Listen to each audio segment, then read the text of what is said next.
BJP প্রদেশ কার্যালয়ে পশ্চিম আসনের ও পূর্ব আসনের প্রার্থীদের সংবর্ধনা দেওয়া হয়।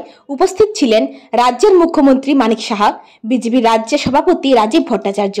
উক্ত অনুষ্ঠানে রাজীব ভট্টাচার্য বলেন, ব্যুরো রিপোর্ট, জনদর্পণ।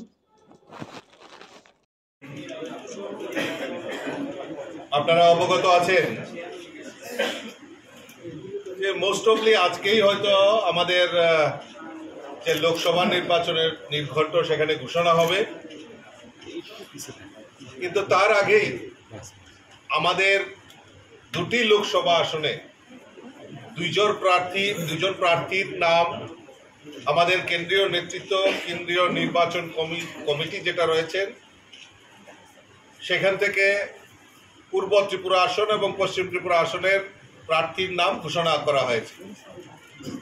আমাদের পশ্চিম ত্রিপুরা আসনে প্রার্থী হয়েছেন আমাদের প্রাক্তন মুখ্যমন্ত্রী এবং বর্তমানে যিনি রাজ্যসভার সাংসদ আদরণীয় বিপ্লব কুমার দেবজি আমাদের প্রার্থী হয়েছেন, এবং তৎসঙ্গে আমাদের পূর্ব ত্রিপুরা আসনের ভারতীয় জনতা পার্টির পদ্মফুল চিহ্নে লড়াই করছেন আমাদের এই রাজ্যের রাজ পরিবারের কন্যা এবং ছত্তিশগড়ে ওনার আধিপত্য, ওনার শ্বশুরবাড়ি, তো আমাদের মহারানী কীর্তি সিং দেববর্মা আমাদের প্রার্থী হয়েছেন।